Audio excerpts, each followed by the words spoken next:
moins de 16 ans. Ce qui nous fait plus mal.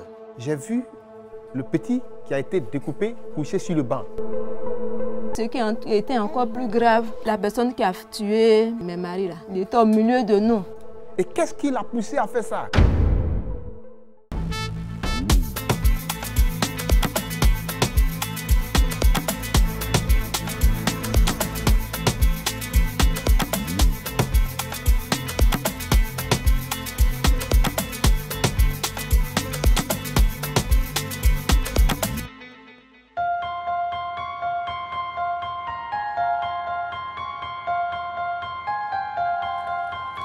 Le partage d'héritage est souvent source de conflits violents et même mortels sous nos cieux. L'histoire d'aujourd'hui est à la fois cruelle et injuste. Des membres d'une famille massacrés pour une question d'héritage. Il s'agit de la famille Boissan.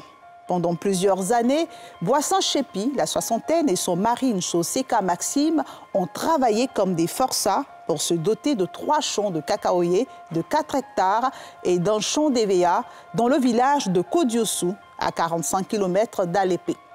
À la mort de son mari Seka, Boissan Chepi hérite de ce champ, fruit du dur labeur du couple, mais cela n'est pas vu d'un bon œil par certains, des jaloux. Dans la nuit du 3 au 4 février 2023, des membres de la famille de Boissan Chepi sont massacrés à l'arme blanche. 2 hommes sont tués sur le champ et 4 femmes grièvement blessées. Qui est l'auteur de cette expédition punitive? Que s'est-il exactement passé et pourquoi une telle barbarie? La réponse dans ce numéro de Focus Faits divers. Attention, certaines images ou déclarations peuvent heurter les plus sensibles.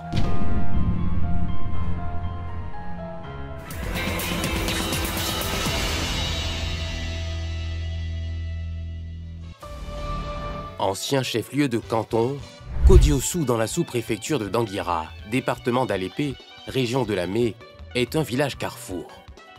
À l'intersection d'Alépé, d'Adzopé et de Yakassé à Tobrou et de Danguira, ce village de 12 311 habitants est difficile d'accès.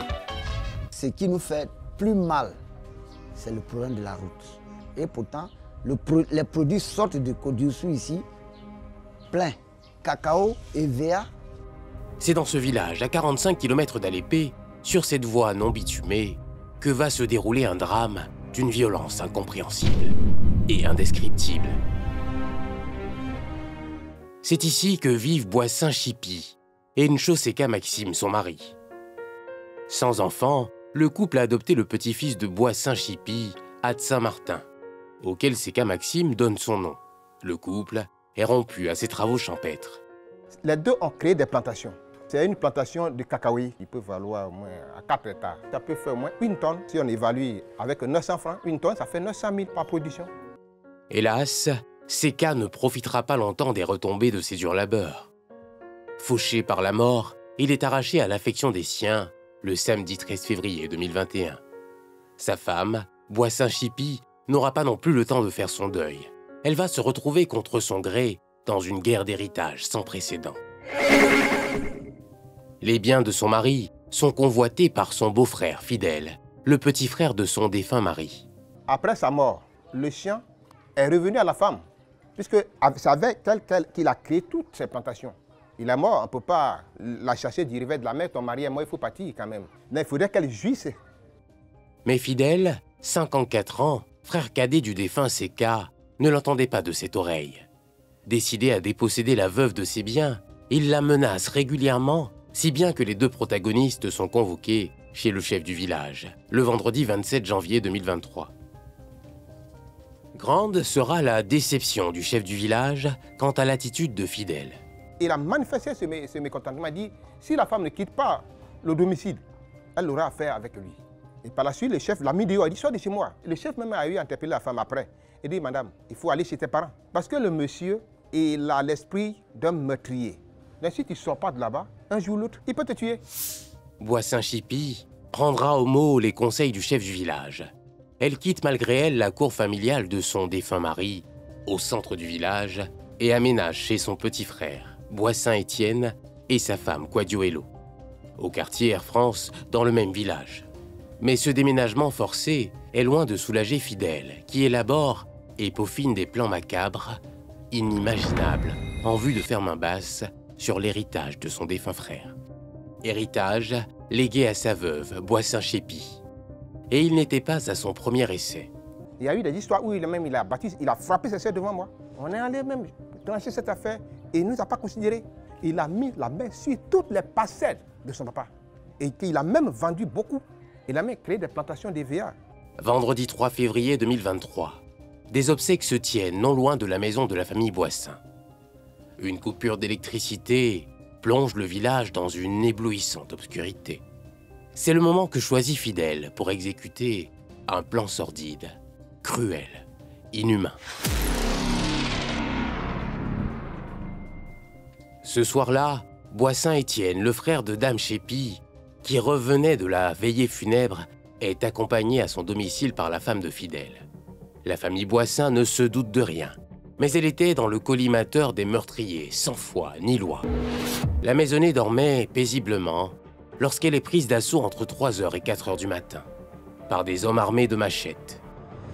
Revenant des funérailles, Sécade Saint-Martin, 18 ans, petit-fils de Boissin-Chépy, est la première victime de ce commando qui avait visiblement l'intention de décimer la famille.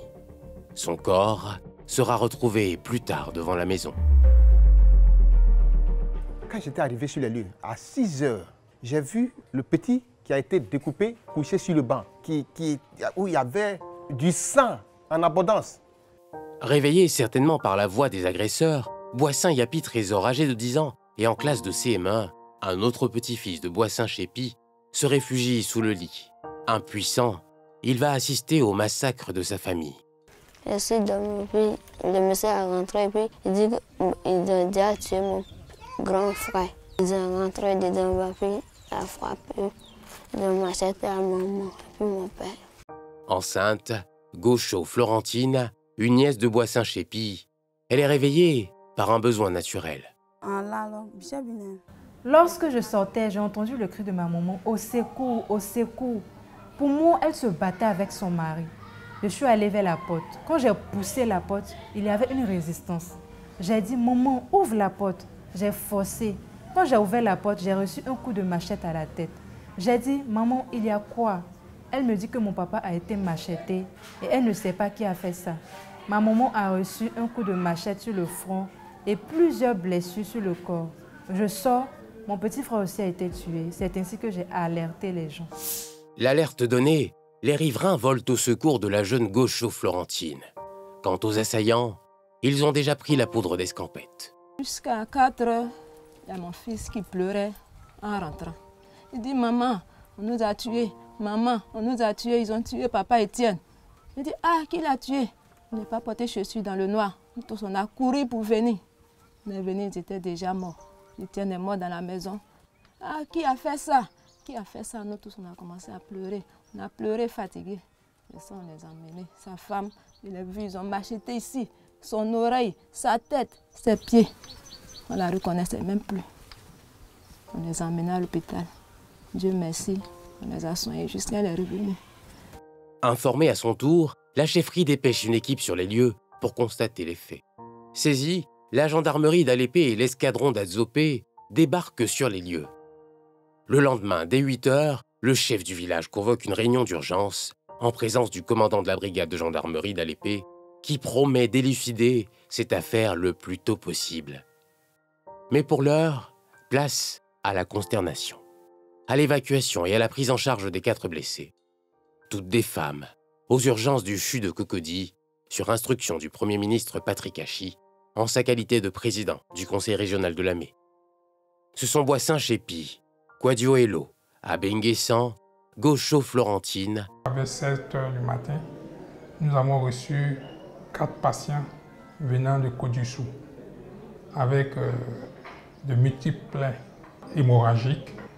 Nous avons commencé à les réanimer puisqu'ils sont tous arrivés dans un état de choc. Vu la gravité des blessures et l'anémie, elles ont été référées au CHU de Cocody pour une meilleure prise en charge. S'en est suivi l'enlèvement des 2 dépouilles que sont Boissin-Étienne et son neveu Séka de Saint-Martin. Le tout sous les yeux du petit Trésor, témoin oculaire du massacre de ses parents. Son traumatisme est grand. Il me fait pleurer tous les jours. Il assistait à la mort de son papa et à la blessure de sa maman. Parce que lui, il était sous le lit quand les scènes se passaient. Donc il a vu tout ce qui s'est passé. Actuellement où il est, il n'a plus de famille parce que sa maman est atrocement blessée, défigurée. Donc il n'y a personne même pour soutenir l'enfant. Il faut l'aider. La peur gagne du terrain dans les 9 quartiers du village. L'identité du commanditaire de l'attaque musclée n'était pas encore connue. Les populations ne le savaient pas encore, mais le loup se trouvait bien dans la bergerie. Il faisait comme si ce n'était pas lui qui avait fait. On allait creuser la tombe ensemble. On a presque tout fait ensemble. J'ai préparé, il a mangé. Samedi 4 février 2023, 18h. Boissin Étienne et son petit-fils Séka de Saint-Martin sont portés en terre. Les escadrons de gendarmerie d'Alépé et d'Adzopé entrent alors en action. Dimanche 5 février 2023, 9h, exploitant une information anonyme faisant état de la présence de traces de sang autour d'un domicile, les 4 gendarmes mettent la main sur 2 suspects. Il s'agit de Fidèle, frère cadet du défunt mari de Boissin-Chépi, et de son manœuvre. On ne savait rien. Ils ont appelé le petit frère de notre mari, que entre vous là, il y a quelqu'un qui est là. Ne le laissez pas partir. Nous aussi, on n'était pas au courant. Il était au milieu de nous, c'est le petit seulement qui savait. Donc s'il veut se lever pour partir, le petit dit, il faut m'attendre. Il faisait comme ça pour le maintenir. Face aux preuves matérielles réunies contre lui par la gendarmerie d'Alépé, Fidèle, le principal suspect, finit par passer aux aveux. Son crime odieux serait motivé par son intention de déposséder Boissin-Chépi des biens de son défunt mari, Nchoseka Maxime, son frère aîné. Le lendemain, 6 février 2023, c'est au tour de la femme de Fidèle d'être interpellée cette fois pour une affaire de trafic de drogue. C'est devant nous, le procureur de la République a demandé à ce qu'on envoie sa femme à l'épée. Il a dit que sa femme vend de la drogue. C'est ainsi, le commandant de la brigade en a fait partie. Les suspects sont déférés au parquet d'Abidjan où ils attendent leur jugement. Leur expédition punitive a fait 6 victimes, dont 2 morts et 4 blessés graves. Kodioussou reste marqué par cette scène surréaliste, cette barbarie commise par l'un des leurs sur les siens, pour un bien matériel.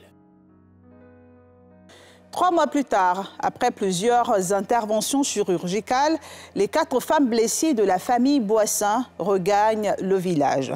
Si les 2 nièces, Abéchia, Brigitte Nguesson et Gaucho Florentine s'en sortent avec des blessures légères, les cas de Boissin-Chépi et Quadio Hello sont alarmants. La première a passé plusieurs jours dans le coma. Les coups de machette reçus sur plusieurs parties du corps ont abîmé ses nerfs. Elle est incapable de reconnaître certains membres de la famille ou encore de marcher. À ce jour, elle ignore toujours la disparition tragique de son petit-fils, Adsan Martin Séka. Quant à sa belle-sœur, Quadio Hello, la veuve de Boissin Étienne, qui a eu la mâchoire fendue et la tête fracturée, elle porte à vie les séquelles de cette barbarie. C'est la croix et la bannière pour la famille Boissin, désormais dispersée, car sa maison est devenue une scène de crime. Elle espère récupérer ses plantations réquisitionnées par la chefferie selon la coutume. Bonsoir.